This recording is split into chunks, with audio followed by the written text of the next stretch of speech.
در تاریخ اخیر دنیا تا اونجایی که ما حالا در این برهه اخیر دنیا در این 100 سال اخیر یا بیشتر سراغ داریم، هیچ ملتی از ملت‌های اسلامی با دشمنی مثل دشمنی که فلسطینی‌ها امروز با آن مواجه هستن مواجه نبوده. دشمنی با این شرارت، با این خباثت، با این بیرحمی، با این خونخواری هرگز در مواجهه با ملت‌های اسلامی و کشورهای اسلامی نبود.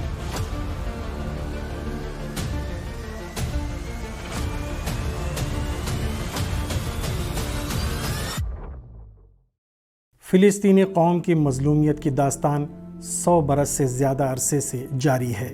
فلسطینی قوم کے لیے ایسے فیصلے کیے گئے اور ایسے منصوبے بنائے گئے جن میں فلسطینی عوام کا کوئی کردار نہیں رہا ہے۔ بیرونی طاقتیں اور مسلط کردہ افراد لگاتار ایسے فیصلے کرتے رہے ہیں جو فلسطینی قوم کی کھلی توہین اور ان کے اہداف کی پامالی ہے۔ بنیامین نیتن یاہو نے 2 ریاستی فارمولے کے بارے میں اپنے مغرورانہ نظریے کو اس طرح بیان کیا کہ فلسطینی حکومت کے پاس کسی بھی طرح کا عسکری و سیکورٹی اختیار نہ رہے۔ غزہ کا محاصرہ صہیونیوں کے ظلم کی ایک المناک داستان ہے۔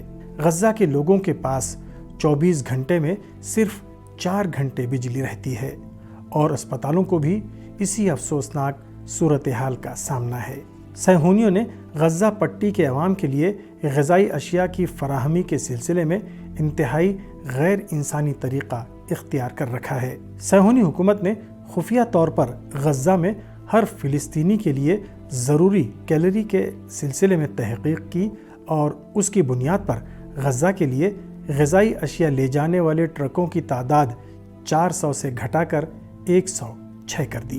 صہیونی حکومت نے سن 2008 میں امریکی حکام سے کہا تھا کہ وہ غزہ کی معیشت کو ایسی پوزیشن میں رکھنا چاہتی ہے کہ وہ ہمیشہ زوال کے دہانے پر رہے۔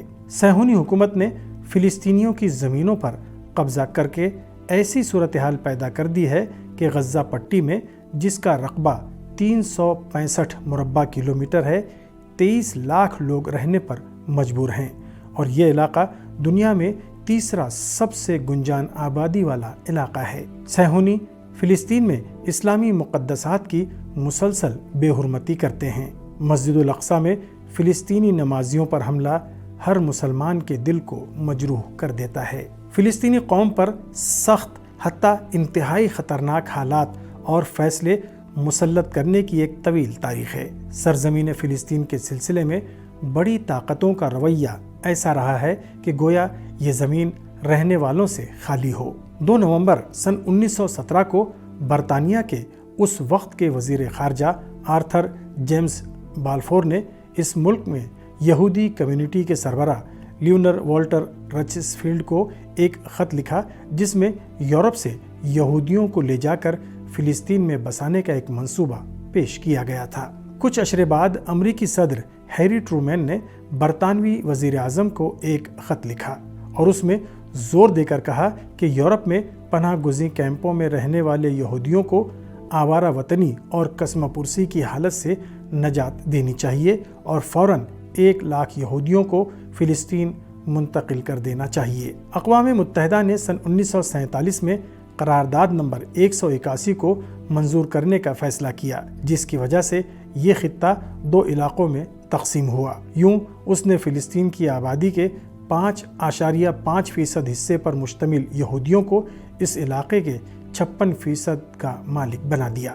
14 مئی سن 1948 کو صہیونی حکومت کی تشکیل کا اعلان ہوا۔ اس دن 1 لاکھ سے زائد فلسطینی اپنا گھر بار چھوڑنے پر مجبور ہوئے، جبکہ ہزاروں فلسطینی شہید کر دیے گئے۔ نہ صرف فلسطینیوں کے گھر تباہ کر دیے گئے بلکہ پناہ گزینوں کے خیموں کو بھی نیست و نابود کر دیا گیا۔ اس پورے عرصے میں مسلسل فلسطینیوں کا قتل عام ہوا۔ 9 اپریل سن 1948 کو دیر یاسین کا قتل عام، 1956 میں کفر قاسم کا قتل عام، 1982 میں صبرا و شتیلہ کا قتل عام اور حالیہ دنوں میں غزہ میں جاری صہیونی بربریت فلسطینیوں پر ہونے والے مظالم کی طویل فہرست کے چند نمونے ہیں۔